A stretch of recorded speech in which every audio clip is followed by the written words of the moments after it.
Sanbonan Dumelang Abusheni Nda Huidag Nazeka Sebati Shapugunjani, and welcome to another one of Progressive Podcast. And Nazeka is in, and today I'm with my partner in crime, Lisiho, and it's been long. Lisiho, welcome to Progressive Podcast. Hello, Swoo. Thank you for the warm welcome. Hello to our progressive viewers at home.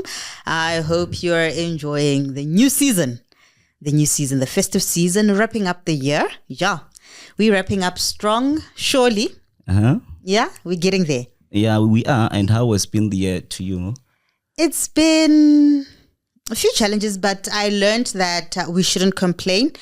Looking on the bright side, there are actually a lot of accomplishments. They say if you complain, you close doors for blessings. So I had a progressive year, I won't lie. And looking forward to bigger and better next year.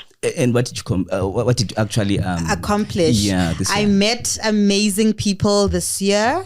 I walked into doors or through doors that I could only imagine I could walk through. I met people, had conversations with people whom, I would just see from afar on TV, and today we actually have work in progress, and I'm part of the Progressive Podcast, which is something I accomplished this year, and it's one of those milestones that I really need to record. Okay, thank you so much, Lisiho. And Vandag joining us on Progressive Podcast is Shelli Nhlapo. So Shelli Nhlapo, she's the founder and the leader of it's Sisterwood Foundation, and she's also a member of the Faceless Foundation. Shelli, welcome to Progressive Podcast. Thank you very much. Thank you very much. Yeah. So Shelli, who is Shelli, and can you tell us a bit about yourself? All right. So my name is Shelli. I don't know why my mom went for Shelli. I was saying. Maybe she could have said Boniswa. She could have said Sbongile. It's a name for beautiful people. Yeah, because she looks beautiful. Yeah, very beautiful. Thank you. Yeah, but so beautiful. Ngusheli Nhlapo, nguskekete, umwela sinongombili. Yes, nginkosazana ke kamakhosazana firstborn sisomdala. Hayibo. So like you did say, I am the founder of a Sisterhood Foundation. I am a member of the Faceless Movement. I don't want to say I affiliate, but ngiyatholakala nalaphana in the political streets. You guys will find out for yourselves. Okay, but I'm a bit interested though. Tell us a bit about this political thing. Which political thing? This is SA. We have her dress code. Now it makes sense. The camouflage. You know what? Makes sense. Activist, political arena. It's making sense. You guys were there July 6th, 2025 on our National Freedom Day. They say that when you're wearing combat, when you're combat ready, it means things are happening. Things are going to happen. I think it's what I actually told her, when I went to meet her. I told her, she asked me, how did you see me? Yeah. I said, the combat says it all. The dress attire does says it all. It means something. It says activist, it says comrade. Yeah, well, I am. I am an activist, but I have a soft side. I'm also a Mrs. Soweto finalist. Wow. Yeah, I am a model, I'm a speaker, I'm an NC, so I'm an artist as well. I'm laughing because the soft side and the activist part. and everybody always thinks when I walk into the meetings with the comrades, they always look at me and be like, this one can't tell us anything. And then when I strike, then they were like, Hanti. So it's actually a challenge. I wrote on my status the other day that I'm having a bit of a challenge because as a Mrs. Soweto, I have to be so motherly, and very soft, so very feminine, tender, and tender, And then as a comrade, you guys cannot walk all over me. You need to be robust. And then sometimes I forget. Then I put my left on my right and my right on, and it's a nightmare. No, those are two different worlds. I can imagine. But even though I'm saying your dress code does say comrade, your face now has the femininity, the beauty, the glamour, the softness. You can it's a combination. Yeah, it's a combination of both. But don't models, like most of them, they're so slim, slender. Not back in the day, Papi, back before 1994. Yeah. So it's 2025 now. So things have changed. They refer to us as plus size models. Yes. Oh, okay. So there's Never a heard about variety. that, It's so inclusive. The pageantry world is so inclusive now. Even the handicapped have Yes. Oh, okay. So it's vast. It's very vast now. I mean, back in the day when we grew up, I think a Miss South Africa was not allowed to be married or have children and things like that. But it has evolved so much. Okay. Like now, there's Mrs. SA, which I am hoping to go for after the Mrs. Soweto. Also, are you married? I'm divorced now. You are divorced. Yes. So okay. So how then do you become Mrs. SA? Yeah, the criteria for Mrs. One should be either married engaged, or having been through that process. Yes, or widowed or whatever. But the criteria is so. Mina, I'm the return soldier. I'm the one that made it back alive. Okay. Yes. You're the return soldier. Yes. Probably I might go back to the field again. Who knows? No, you look hot enough. No one can let you slip by. Things have evolved. But remember, even us when we were growing up, you know, in order to be a broadcaster, you need to be petite. Yeah, you have to be in a certain way. You couldn't just be in front of a camera like us now. We just we would say the world has evolved. Everything is in many now aspects of life. Not just in the beauty pageant, but also in broadcasting and a lot of spheres. In politics. Yeah. Okay. Everything. Shelli, you know, I really want to thank you, you know, for being part of this episode with us. You know, and what I want to find out from you is, can you tell us a bit more about your organization, the Sisterhood Foundation? What does it actually entail, and how you got there? Yeah. Right. Sure. That story. It's been over a good 20 years, if I can say.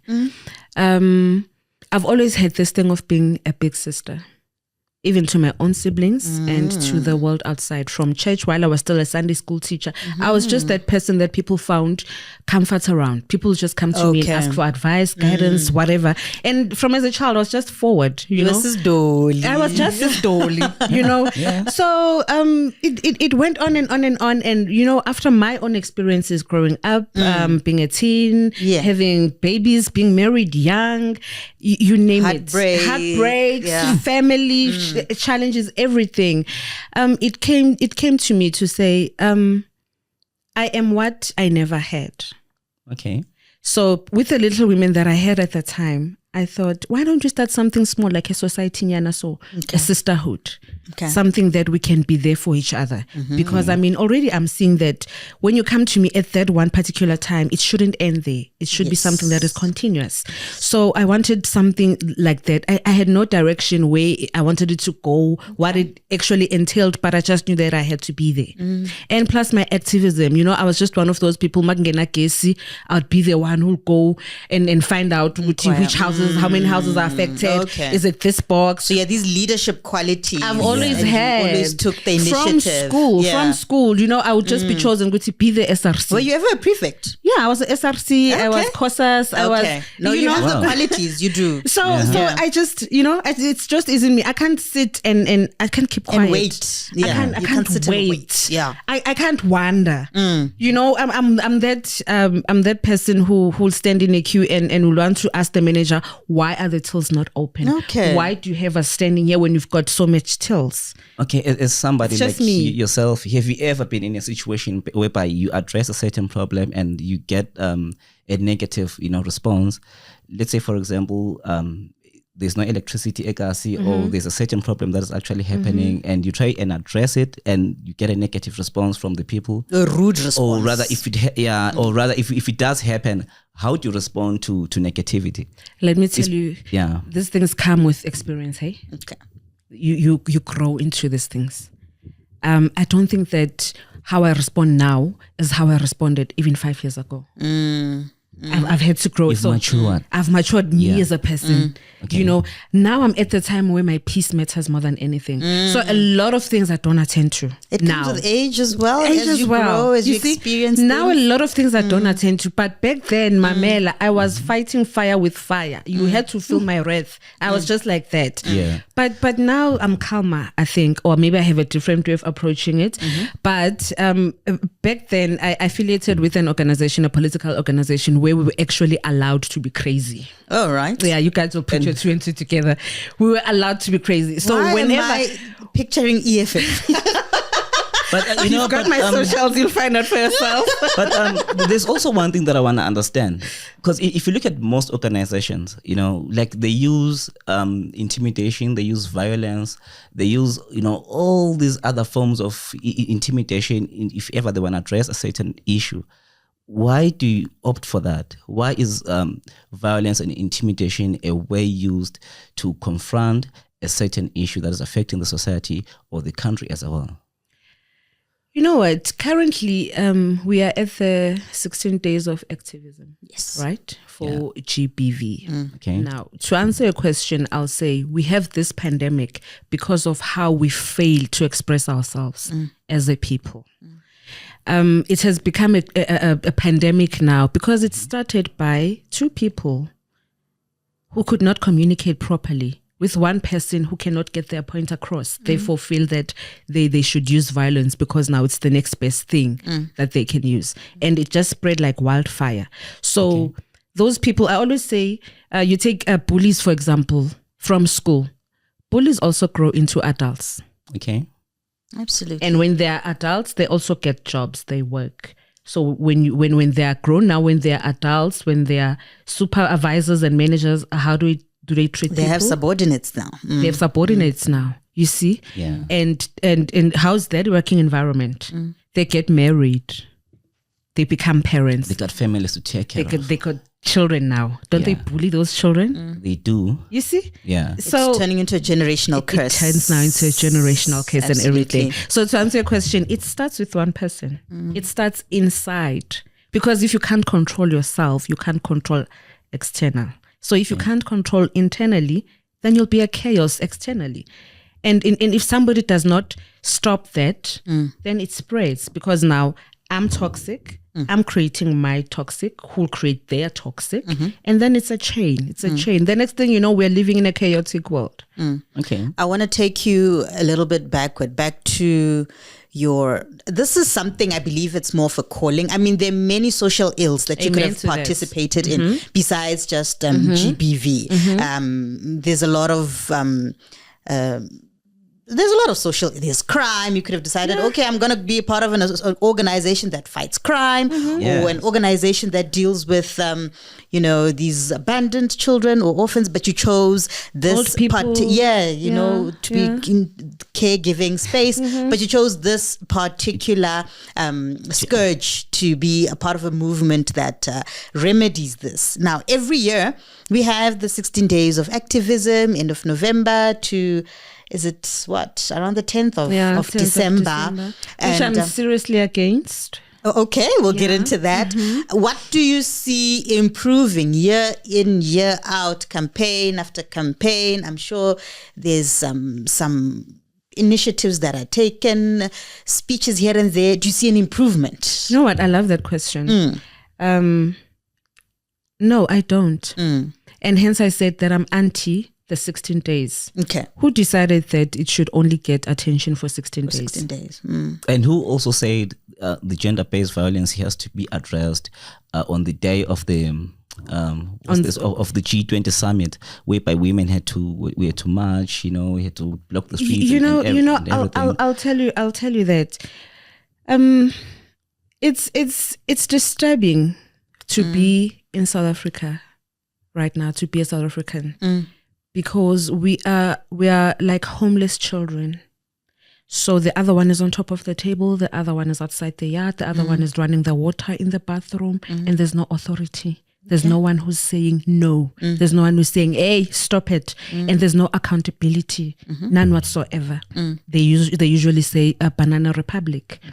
Now, when it comes to this, it's just to say, are these platforms enough? They are not. Hence, I decided to start my own, to say it may be a drop in the ocean, but it's the little that I can do. But it's what I want to do, because when I'm sitting, I get frustrated. When I don't do anything, when I read the news, when I see the story, so-and-so, I know them, oh, I don't, he's missing, he's gone, was found dead, wherever, however. It disturbs me. Yeah. Therefore, I can't just sit. So I decided to start my foundation to say, I'll be the big sister that you never had. Okay. So when you are going through these trials and tribulations, probably at home, in your marriage, wherever, and you need somebody to talk to, I'm here. I may not know what to do or how to help you. Or have the resources. Or have the authority. resources. Yeah. But I'm here. And together we can figure something out. So Yeah. that your life can be saved. So that the other life can be saved. At times it might be even my own, you know. So I think if we can all have a sisterhood foundation in each and every street, maybe then it will start being effective. And to say that it was only for the G20 movement and whatnot. My foundation decided to support that initiative by the Women for Change, the Purple Women for Movement, Change, yes, as they call it. Yeah. And I also partnered up with JusticeForSA, of which I was the representative for Soweto for that march, because we felt like it was nationwide, it was countrywide. So we needed to have it in as many places as possible, because we didn't want people to say, I don't participate because I was far, taxi fare, whatever, because people are affected by GBV. Yeah. And if I may say, when we say GBV, we're not saying female violence. Yeah. Hence now it has evolved to saying it's GBV and F. Yes. Thank you. That F that now says femicide. Femicide. Okay. Femicide meaning the genocide of a particular gender, which is females only. Now that's femicide. But when we say GBV, we say gender-based violence. So gender. men are included. The LGBTQI plus community is included. Yeah. Okay. So it's not only a women thing, as it is out there. And I think as a society, as people, we really need to have these conversations. Of course. We really need to educate each other. I made a post on my socials the other day, and I asked, I think a day after the march, because in the march we only had two gentlemen. It was my son and a brother who met us at a police station. He was there to do his affidavits, and then when he saw us, he asked if he could join, and immediately he was just a part of us, and we loved it. We loved having him. And how does one join? Let's say somebody like out there really wants to join the organization. What steps do they take? Oh, you can just go to our socials. I'll leave my handles here before you can say your social handles so that if anybody out there who's watching on Facebook, I am Owami Olwe to Oguhle, and my page is the Sisterhood Foundation. You made it for yourself, Sisterhood Foundation. Yeah. And on TikTok, I am It's Shares with the little South African flag. I heard we needed to have the flags. Okay. I'm hardly on TikTok, but when I do go there, then I hear these things, then I try to be part of the movement. Okay. Yeah. So the Purple Movement, I was saying we need to have conversations as society about this. I made a post and I asked, men, why do you isolate yourselves when it comes to GBV issues? Okay. Do you feel that the system isolates you? Okay. And boy, it to this day, I'm still responding to some. Okay. I think, well, I'm not a man. I think they feel attacked. So maybe you can represent the men. I feel. Do you know what I actually think? Challenged. They feel attacked. Like, oh, you're saying it only happens to you, but how come when a woman pours boiling? I have a cousin who got poured boiling water on by the girlfriend, and he didn't open a case because that's the mother of his kids. You know? Yeah. So I feel men feel attacked and they feel who's speaking for them. I think what you should consider, there's this certain aspect that like the society has on men as a whole. Yeah. Men are told to behave in a certain way. I think it's systematic. Men don't cry. Men don't. Let's say, for example, you fight with your woman at home, and then the next thing you go and open a case at the police and they station. laugh at you. Like they're gonna laugh at you. So imagine like the type of mentality that the law is actually giving you, and that it becomes sort of a joke. You get me? And to add on that, when you advocate, because as an activist, I'm not only an activist for females. Yeah. Yes, I relate better to female issues because I'm one myself, but to men as well. Because I grew up in a society with males. I had a father, a very loving and present father. I have brothers. I have a son. I have neighbors. So how can I be ignorant to the fact that male exists? It can't. It doesn't work like that. So whenever I try, even on my socials, to engage our females and to say, but nani nisile bantu besifazane, you guys are not right, anenzi kahle, then you are anti-female. Okay. You are advocating for male. You only want nan. And I always say, Maskuzaneni. Let's be honest. Let's be honest with each other. Let's guide each other. Honest. Let's be sisters to each other. There's no way that you can speak to your man umphakamseli voice umthuke phambi kwabantu. They provoke us. Basho njalo, you see. So I can, you man, hey labantu laba, they taught us to do that in. And then I always say it comes back to a personality yakho. When I care a lot about my integrity as a person. I think that's why ngingaphuzi ama beverages wam just in a corner haphazardly so. Okay. I think it also boils down to knowing when to say enough is enough. If you feel you're provoked, if you feel I've been disrespected, enough is enough, walk away. Walk away. Kanjani, when there's kids, because I get that a lot to say. That's another children involved.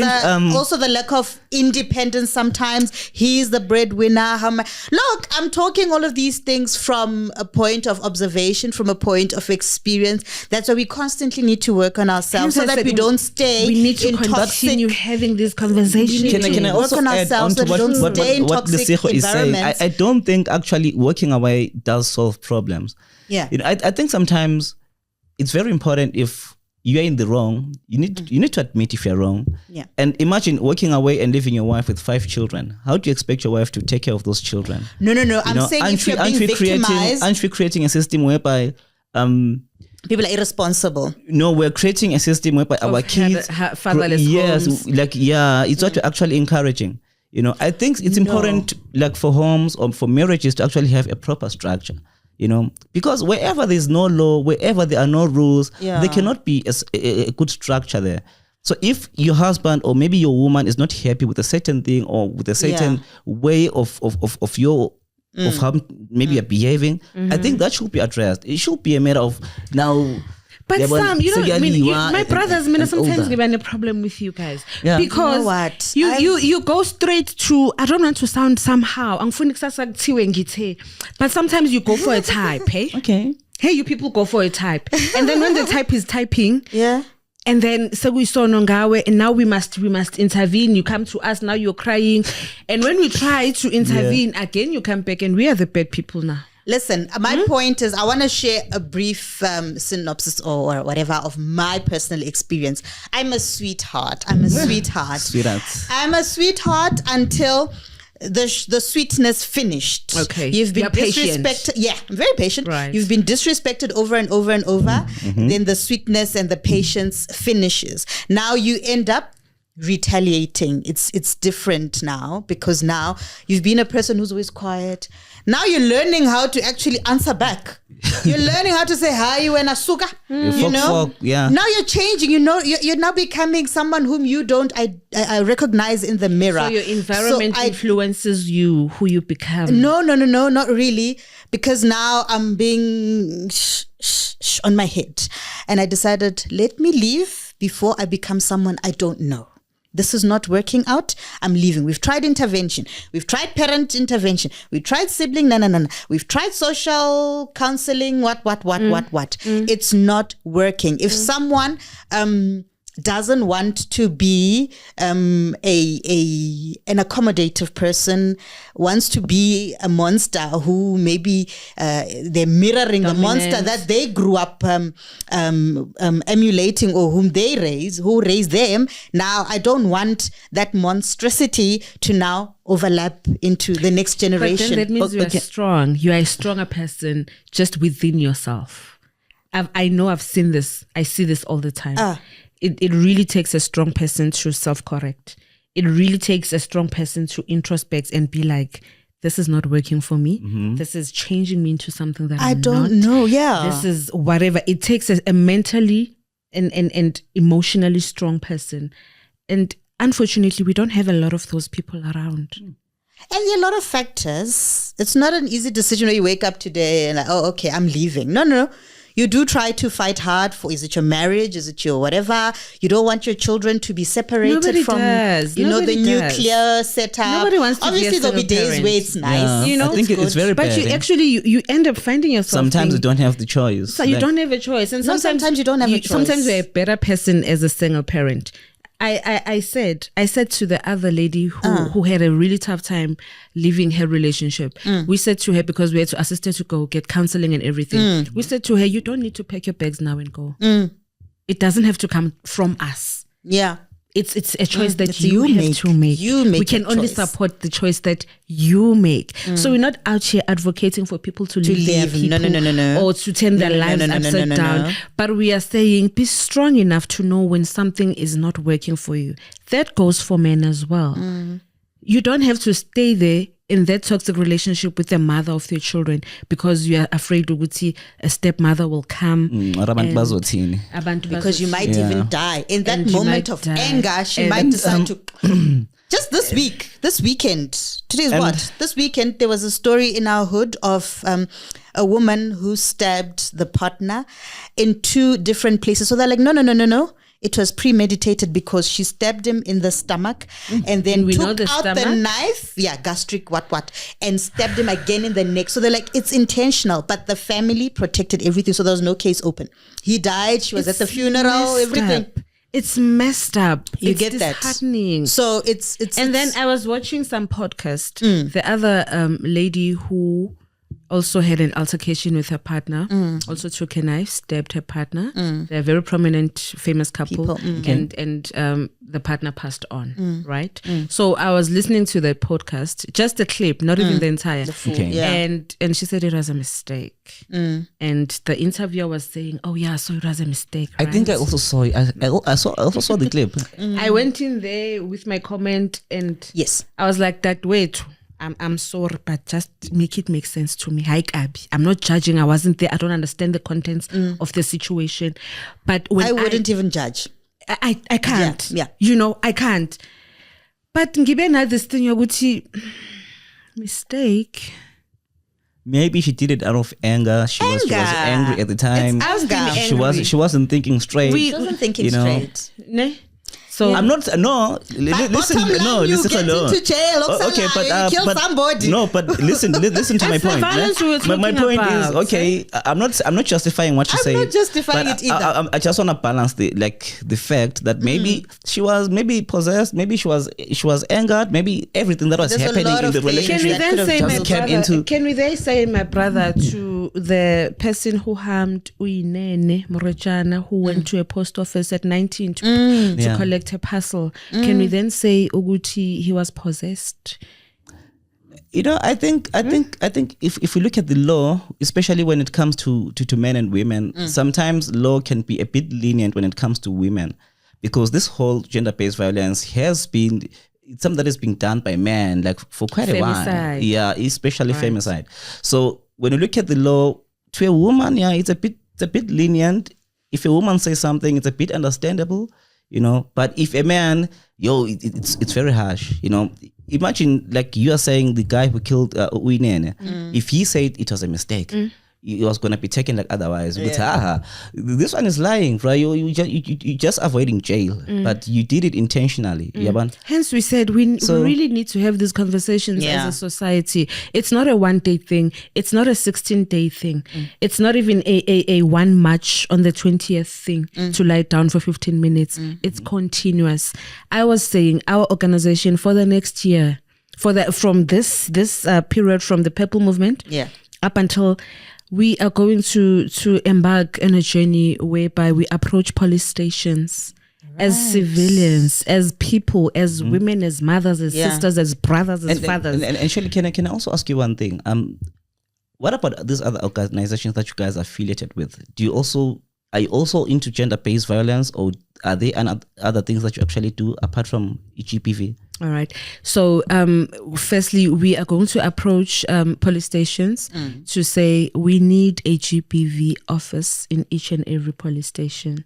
And in that office, we need a female counselor. But they do have social workers. There's response centers. Don't they have social workers at the police stations? Not all, some. Okay. Trust me, I'm forever around these things. Forever there. Not all. Okay. So for those that are brought to our attention to say that one, so we're going to be going there because we want our brothers to stand up to join in this. We want them to feel counted. We want them to be they are part of our society, so nobody is going to be left aloof. We need each other with our flaws and all. Us as females, we've got our flaws, blah blah blah. No, we all they do. have their flaws, you guys as men, but at the end of the day, we all make one society. But why gender-based violence though? Like there's so, like what Alisiho once said to you. And I want to quickly take you back after this. Right. Yeah. Why gender-based violence, to be specific? There's a high level of unemployment, there's crime, like she said. Why gender-based violence? Is it the only way to actually grow a society? Is it the only way to actually uplift the country? What's your reason for that? It's currently the quickest way that is killing our society. We're in crisis mode. We're in crisis mode because unemployment contributes a whole lot. If you remember during COVID times, it rose. I was about to go there. It rose to the GBV stats during COVID. Stats were unimaginable. During shutdown, what again? Lockdown. I think, but do you actually remember what they said? They said it was. The reason was because most people were not working. Yes. Hence unemployment. An idle mind is the devil's playground. And also, you know, I think maybe because I've seen this personally, very close to me. Yeah. There's a design that happens in this life thing. Yeah. So men are natural providers, right? Now the system has us all frustrated because it messed with the head, the house of the family. So if the man cannot provide for the family, before we even make him feel less of a human being, alone internally himself, because in his DNA he knows that there's something that he's not doing that he should be doing. Yeah. You see, so it's not even a question of somebody judging him, somebody making him, putting him down. It's a personal battle with him. Now, who does he take out his anger on? Where does he take it out on? Okay, on the closest. Yeah. Being the partner, being the family, the kids, the children. You're stuck in one house. So it's COVID. We don't have money. We don't have food. You're not moving. And everybody, when they're hungry, Baba Slambi. And what's your take as an organization about unemployment? How are you planning on addressing that? Because it's also a serious matter, you know, in this whole debate. It's crazy. But how are you planning on? Yes. Okay. So in what way? So in this way, we approached a couple of skills programs. Okay. You know, government has enrolls a lot of those. So we knock on those doors. Okay. And then we present our organization to them, because initially, remember when my foundation started, it was a women empowerment program. But I've found myself having males now coming to me. You know, the youth likes me for some reason. I think they think I'm their PA. Okay. No, it's beautiful. You know?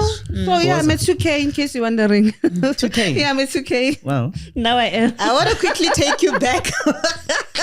While we still questioning your 2K, whether you're 2K or 1K, you know? You saying your organization is going to or is knocking on police various stations. stores, yes. Sbu said maybe this guy was possessed or maybe she was possessed. Right. With crimes, any crime. It has the legal aspects, it has the emotional aspects, the mental and the spiritual aspects. True. So that's why we can't now, the law can't now say, oh, you are mentally unstable, oh, you were possessed. Remember the Oscar Pistorius defense as well? It was, oh no, he was taken for psychiatric evaluation, you know, but the law is the law at the end of the day. That's why I want to now ask you, have you considered maybe also joining forces with the churches, maybe to also and now traditional say, healers? Yeah, to maybe now say this is a spiritual element, a spiritual imbalance now. How can they come on board? They're called what? The faith-based organizations. Yes, How can they? Maybe it's just an idea I'm also giving. How can they now come on board with their now spiritual counseling or their spiritual, just to educate the masses how they can deal with, I know, being overwhelmed, because all these things work together at the end of the day. The spiritual, the mental, the emotional, the physical, it all then boils down to one decision or action. Right. So we do have churches that we work with, that we partner with. However, we are not only closed for faith-based. Because in a democratic South Africa that we live in, people, or some people don't identify as faith or as Christians or as whatever. Of course. And I was saying this, I was a speaker at some event last week, and I said to them, a lot of people tend to now know and follow me, and then they get to learn a lot more about me. And then they learn that I'm actually affiliated politically. So, however, as an activist, I would not want that to be a barrier now. A label. Or now to say you can't come to me for opportunities, for assistance, for anything, simply because of that t-shirt that I wear that is not whatever. So we try to break such stereotypes to say whenever there's a social ill, we need to drop all other hats and wear one hat to face with that at that time. So for churches, for everybody that needs spiritual guidance, traditional whatever, we have all those at our disposal. So we have the skills programs, we have artisans and everything. So what we normally do, what I mostly encourage women to do is to acquire a skill. It's okay to be educated. I'm only getting my degree at this age. Wow. Because I was married at 21. Well, you're a 2K. So. I'm a 2K. I'm very young. I'm very young. You're the best and you still have a lot to achieve. It's never late. It's never late. But let me tell you, wherever I can, I would always advise to don't be like me. Remember, I'm your big sister. Yeah. So I've walked this path. I know what I'm talking about. No matter being a 2K, she's still a big sister. I'm a 2K big sister, you know. So I always say the earlier you do it, the better. Acquire a skill. Some are into design schools. The other one, Untogas, I'll have to say her name. She made me so proud. Give her a shout out. Untogas. Yes. I love her. Look, when we met, she had dropped out of school, out of high school. Life was just lifing. It was just that mess. But you know what? Through our engagements, through our chats, through this, through that, one day she phoned me and she said, Shelli, as in, mina ngifuna ukubuyela esikolweni. And I was closer with her aunt. I gave the aunt. So do you guys find those people? Like, hey, we knock on each and every door. Even on this episode, if you are seeing us, we'll leave the details. Yes. So that you can donate from 10 rand. It's okay. It really, really goes a long way. This is beautiful. Because what I do when I have time in the morning, I help the children cross the roads. I scholar patrol. Oh, nice. Because I'm closer to a school where there's from grade RR. Like grade RR is only 3, you guys. And they're like this tall. Wait, and they're going to school alone? Yeah.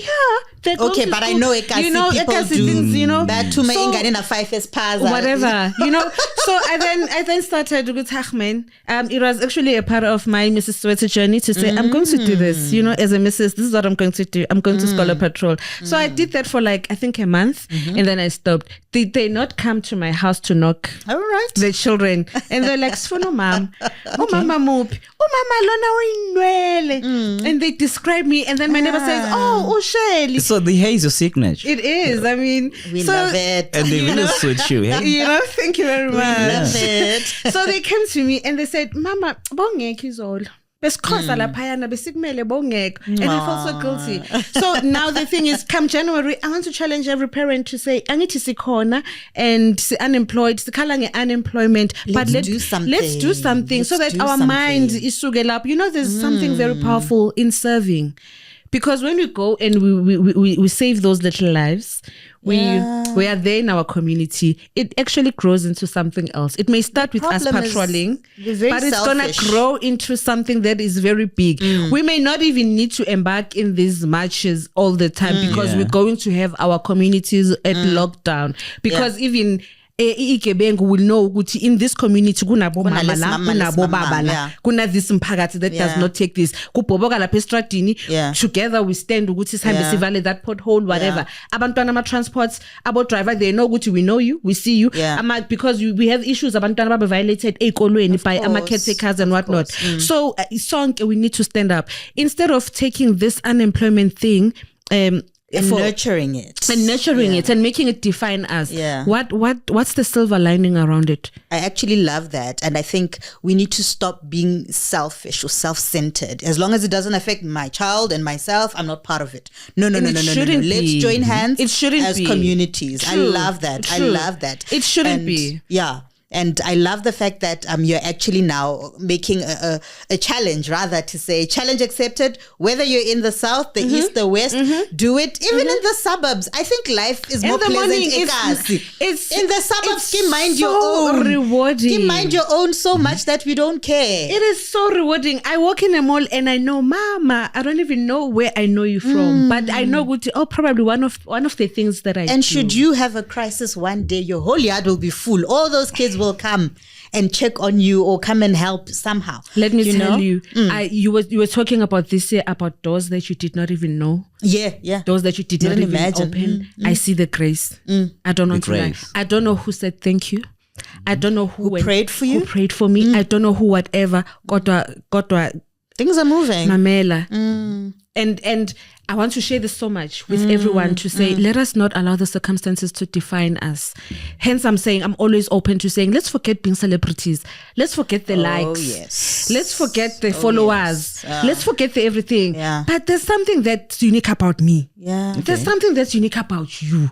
And there's something that's unique about you. Combined, what can we create? Okay? I want to quickly go to your now your passion for pageantry, but before that, back to your a statement which you made that, you know what, it's never too late to get that qualification. I think that's an excuse that we're making for ourselves. Yeah. So maybe to those who are more knowledgeable about where you can get a bursary for that, or maybe where you can get a bursary for that, I don't know if you somehow liaise with them and you can maybe spread the information more, because I feel a lot of people, maybe they're feeling a little bit, I'm too this, saying but you know what I'm actually thinking, Shelli? Like, I think we can talk about education. It's important for one to acquire some form of education. Yeah. But I think I'm going to agree with you when you say it's important for women to actually acquire skills. Skills, brother. Yeah, because... Is it women only? No, for everybody. Okay. Everybody. Everybody, because she was talking about your organization, right? Yeah. Okay, so I think it's important for us to actually acquire skills instead of education. I can study to become a doctor, right? And then what are the chances for me to actually get a job? Because of the unemployment that we're actually facing as a country, But if I do have a certain skill, maybe to produce beds, woodwork, I can actually produce those beds, sell them ekasi and employ interns as ekasi. And my question to you is, what's your take about entrepreneurship? What does your organization have, or rather your organization's tag, in terms of entrepreneurship, in terms of building amajimbo sekasi, to establish their own entities, to acquire those skills, in order for them to create employment, What's your take on that? So remember, I said that our organization, our motto is we take the stones that are thrown at us and we build castles. Lovely. Wonderful. Right. So what that means is that whatever background circumstance that prohibited you from going to school, that stopped you from being whatever that you wanted to be, that stone that was thrown at you. So now we're taking it and we're building a castle. So we liaison with a whole lot of organizations. As a big sister, you come to me, we assess what you need, and then we seek how best we can direct you or redirect you to that in particular. So if it's a skill that you need, we are big on promoting skills. There's a group that has founded a car wash. My son is actually the CEO there. Nice. Yes. So they started a car wash. So what they do during school holidays, they employ each other. To learn the skill to it also teach you financial responsibility as well. So maybe by the time you complete your school, you're actually interested in studying finance. And then when it's time to apply to varsities and everything, then you know that we've got this batch. They need to apply this batch. They need to go for the artisan schools, this batch for their designers, that batch for their counseling. Some may need to seek whatever help. It depends on the group that we have at that time, and we assess accordingly as to what and who needs to be assisted. So we are big on skill. Look, there's nothing wrong with people who are not educated. Our circumstances are different and whatever. But if it's something that you still want, even at a mature age, and if the opportunity presents itself, why not? There, go for it. Because I also wanted to interject when Spoo raised that question that acquiring a skill is more beneficial than formal education, which maybe it's true. Also, the dynamics differ. You will have your skill. You will do your beautiful woodwork. Now, the elements that need you to now push that product to the public, you need sales skills. You need marketing. Exactly. You need to manage your budgets. Exactly. There's where the financial acumen comes in. So and then you have to go to school for that. Then you have to now come to Lesotho and hire me for your marketing services. I will charge you an arm and a leg. All right? So if an opportunity presents itself for you to acquire both the skills, the education, formal education, and also your vocational training, which is now the skills which you use with your hands, go for it. Look, people think it's unfortunate that the system had us, thinking a certain way, programmed, so much that when we were after labels. At least now they've upgraded because now cleaners are housekeepers. Oh yes. Therefore, now you feel domestic workers now, household so executives. now when you are a gardener, now you are a landscaper. Yeah. So people did not put much effort into such because they were viewed as low class or low life opportunities, whatever. And what's your take on Operation Tutula? How do you differentiate your organization and those that you're actually affiliated with Operation Tutula? How do you actually view them from your own point of view? Operation Tutula, a personal view. Yeah. Right? That was so random. a personal view. Look, what I'm seeing, frustrated South Africans more than anything. Okay. And one may say, but why are they targeting a certain color of people, a certain class of people? True. And again, looking at the dynamics, I haven't seen in those places where does the president stay? Sunhurst. She doesn't stay in Soweto. Uzandile. No, the president of South Africa, Uhlale Sandhurst. Oh, okay, right? Okay. He's in Hyde Park. He's in Hyde Park, yeah. Okay. I could be wrong, but I have not seen a Hyde Park people that stay there complaining about their clinic being overly crowded and them leaving late. No, I haven't, but I've seen it at Soweto. I've seen it in townships. Yeah. So I understand their frustration. I do. I also know that they're not necessarily fighting a certain kind of people. I think genuinely this is a tantrum to say to the government of the country, pay attention to us. We're tired of this. You're not listening to us. You're not us. listening. Okay. So I see it more as a tantrum to say, pay attention to us. Because we really feel ignored. We really feel unappreciated. We really feel non-existent. We are just, if we are not voting cows, then we are just tax-paying cows. And that's that. So would you affiliate your organization with Operation Tutula? When you become, maybe you give yourself maybe a role, you specialize on a certain aspect, and they also specialize on what they think is good or right for them. Would you want to affiliate your organization with them? There was a shutdown that was proposed, I think, on the 24th of last month. Okay. Or so. 17th. I think it was the 17th. It was just full on social media.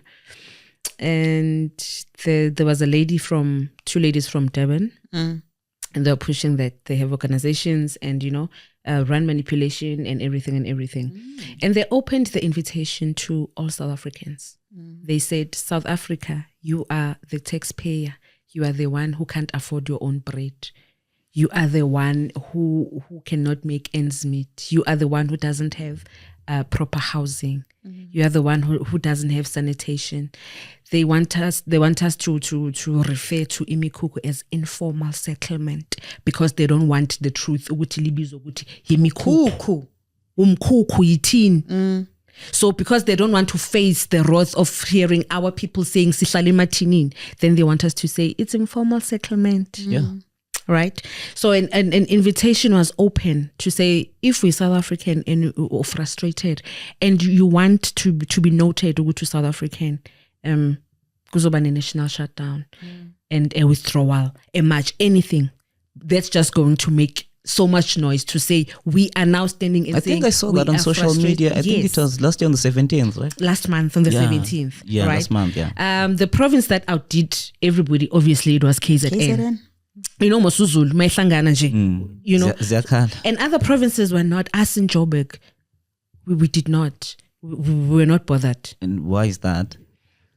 People may have their own reasons. I can't speak for them, but you know, when I speculate, I can only assume to say, if it doesn't bother me, why bother? Until it actually bothers you directly. Only then you'll see the importance of it. Hence the example that I made earlier on to say, when you say, why are you guys chasing people from Elokshine, Soweto? There's no traffic in Sandhurst of people stealing medication and keeping people there at the clinic for hours. But you know, go away to like Soweto. But figuring at 4 a.m., a clinic as a hambing of 4 in the afternoon.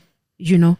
So in terms of would my organization affiliate with a certain organization, we align as organizations. Okay. So we have to be serving a similar purpose. We have to be in agreement of certain policies, certain things. So whatever that aligns with our organization and requires support, like for example, Women for Change. I'm not really invested in Women for Change as an organization. I've never even paid much attention to it. Yeah. I've got nothing against it. I was just not, you know. But when they made a clear call to say we need to declare HGBV as a crisis, a national crisis, I related to that and I stood up. Do you believe it paid off? The march? Yes, of course it did, because for the mere fact that it was mentioned declared, it because he mentioned and he said G20. Remember what it means now to say, now that it's been mentioned, it's been declared as a crisis. It means it's the processes around it are now speeded up. So whatever inquiry query that we have around it will get attention far better than it was before. Hence, we were saying that my organization, I'm also going to challenge other organizations to say, assist us in with those police stations that still don't accommodate GBV, because the men are saying we are scared to even go to the police station to report such because we feel not supported. So those police stations must have the male social workers who will be there so that the men in our society can also know and feel that they are also accommodated. So we will affiliate with any organization that holds and serves the same principles and values that we do as well. And how does one actually acquire a funding or maybe some financial backup to start their own organization? Or is it something that you just wake up and decide to do? Or like yourself, like you have been a sister Ekasi Yantola, like you are that person that everybody looks up to. Yeah. And obviously some people like yourself, it's a calling, right? And then let's say, for example, I also want to have my own organization. You know, how do I begin? How do I start? And you should. Everybody should have their own organization. But now, who will be the members? Look, listen, I'm glad Uguti you asked. And this is why people like me exist. Because just because it's an organization, it doesn't mean that it has to be all big and fancy and with the Fed account. I started at zero. Okay. I started with my own budget, my own money. Because when a child would come to me and say, if I don't buy those shoes for them, I had to go knock on doors. You're going to make me cry, you know? So wow. Men don't cry. Oh, they no, do. Please You see, she's going back again. Please to do, that by point. all means. Please cry on my shoulder. You're making me emotional. You know, seeing a young woman like you, like being so responsible and so passionate and being so kind. It's a calling. That's so beautiful and. Wow. And taking Imalia, I really want to cry right now. I'm a single mom now. I was divorced. I mean, when I was 21. don't know what I was doing. So that's why I want to go to your passion for pageantry, but please wrap up this point. So you take it from your own pocket, but it's going to teach you knocking on those doors, because now you're going to learn to communicate around in your community. You're going to learn now how to draft the letters. You can just hold it right there. Yeah. Okay, if you're talking about abantu beyiPhaza eMakasi, and remember, iPhaza is named eMakasi. No, they're actually owned by Pakistans, right? So how the Pakistans are also involved in actually, funding you, or they also play a role in helping you guys to actually, build those foundations and, establish or rather do the works that you do in Pakatini. Do they also play a role, Pakistan? No, it's been a long road. It's still very humps and bumps. But do they contribute something? I wouldn't even say Gucci some of them. Ngoba kuya nge-personal relationship. Mina kakhulu, what helped me was my combatness with them because of the organization that I used to affiliate with earlier stages. So I would just go there kicking doors and screaming. My friend. You understand? And I'd be like, yay. Because you operate gas. Yeah, operate gas, you need to give back. Yeah. So it was a hassle. It was a hassle. So I think fortunately me now that angle assisted me to say mangdinga uguti yabona. But are they coming to the party as they should, as abantu abaphethe umnotho wethu, especially eKasi? No, they are not. Okay. And now, where do you complain ngomuntu ongekho known ukuthi ukhona in the country? Look, I can lay a complaint about you and ngikubize ngegama ngesurname and your address in your now the intimidation strategy works and whatnot, because we know who you are. But lesas phaza asazi sakabasi belong to whatnot not. So even if you want to challenge that to say these businesses that are around here, they're not serving the community, where do you take it up with? They take money from the community. They just take money from the community and they don't give back. They don't no tax. Are they taxed? They're not taxed. Their money is they're not even registered. No physical money they keep in their home. Now if our government is okay with that, because our government is saying it's okay because it's allowing them. How do they operate? Amapoisa go there and collect something. God knows what. God knows what, but they go there and they collect. But makpelunyaga or manje Christmas, if we go to them and say, kuna 10 families in this street, abangena groceries for Christmas, still ama food hampers.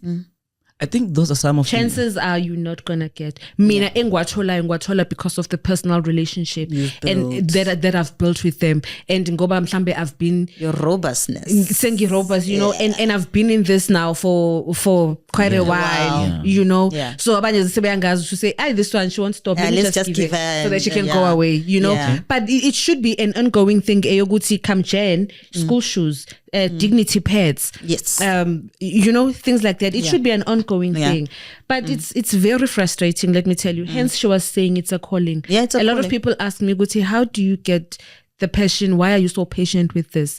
But it bothers me when I'm not serving. I can't sleep. And again, to answer Spoo's question, to say, can anyone open an organization? It's a calling. I know a lot of people who would start non-profit organizations because they think they get funding easy. They think they have money. You will not survive if you're not passionate about the cause.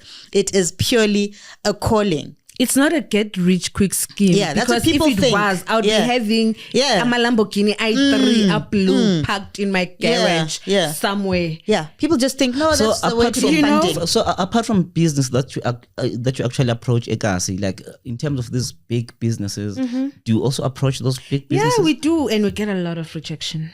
Oh yeah. Oh, there's a lot of rejection. I think I've kind of grew a thick skin somewhere. Sometimes I don't take it personal. Sometimes it hits me. It hits me so hard. Sometimes I spend a day in bed because now I'm from the rejection. Yeah. Because sometimes I'm like, why don't you get it? Why don't you get what I'm saying? This is not for me. This is not even for my own children that I birth. you know, but we don't share the same sentiments, hey? Of course. No, we don't. Quickly, But- because but I we're out think, of time. We're out of time. I just want to quickly say kudos to all the organizations that participated in the women shutdown. Yeah. I participated. I did lie We down all for did. 15 minutes. We were there all in black. I did lie down for 15 Yes. minutes or 30 minutes from 12.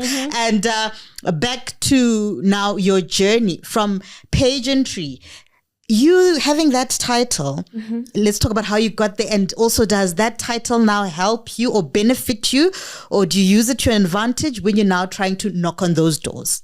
Look, you need every hat. I'm a woman. I'm a woman of many hats. Okay. I wear them depending on whatever job that I have to do For the day. For Yeah. the day. Yeah. So the pageantry was to fulfill something, the void inside me. Okay. Because when I was growing up, I was in the whole pageantry thing. Okay. But then I started developing. You know, you could tell that I was going to be a bigger woman. Okay. Because my thighs, when I was Now like the 11, stage, 12, yes. you know, you could Adolescent tell stage. this one is going to go a certain way. Yeah. And I remember this lady talking about me in the ballet. Yeah. Okay. And she said, Yini bobo like Sisterwood esincane. yeah, no, I was showing signs. Okay. This one is There's gonna potential. be Future Sisterwood. just to Fuza, you know. I get So you. this lady said, oh, we must tell her mother to come and pick her up. She's not gonna last in this competition Even, because you can tell her body that she's gonna. I'm have trying to big imagine because I thighs. did ballet when I was a kid. Ballet, there's that part where you walk on On the toes. Yes, Didn't with even your feel toes. it. If ballet goes ube like a bee. You are not Yeah. aware of your of the lightness of your feathers. You just fly. I was not aware. I was not aware that I was a bee You just person loved it. until You loved what people you were started doing. saying and pointing it out. Did it do something to your confidence?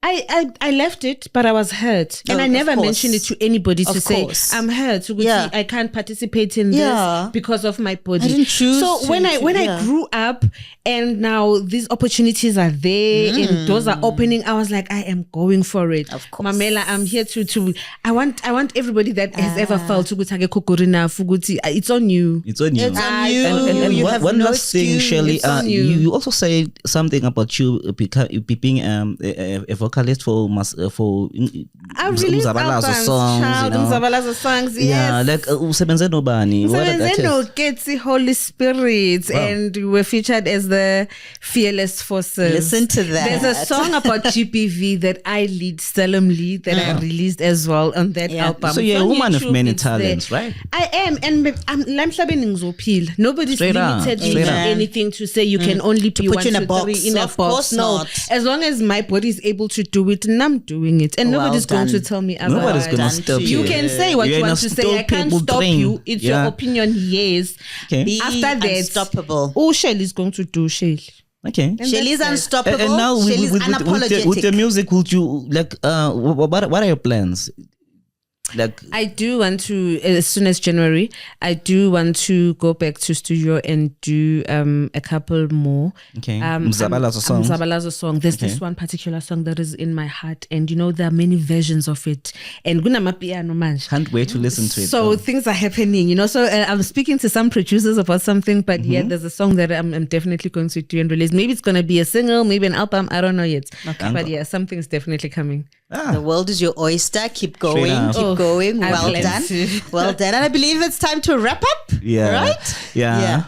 And because of time, guys and girls, I think what else can I say, bro? Guys and girls, ladies and gentlemen, it's been a beautiful episode. I totally enjoyed. I picked up a little bit of myself in her. One or two of those elements. Then my job is done. The best thing And- I can and say today- to quickly wrap up before I hand over to Sbu, education is very close to my heart. I don't believe it is the key to success. No, but it's hell a no. necessity. It's not. no, yeah. no, I no, no, no. regret some No. decisions I make thinking I'm pursuing education, No. but I'm still gonna pursue it. I'm not yet done. In my language, my mother tongue, ka Setswana, we say "Thuto ga e kgolelwe," meaning you're never too old to learn. So go back to school if an you opportunity presents Yeah. itself, whether it's vocational skills, which are your handcraft, or formal education. At the end of the day, you need them both. You need to have your budget, you need to have your marketing done, you need to have your sales done. Right? Yeah. If you come to the pros, your legal experts, they'll charge you an arm and a leg. And Get that. what are your last words, Shelly? Yeah. What do you want to say to the world out there?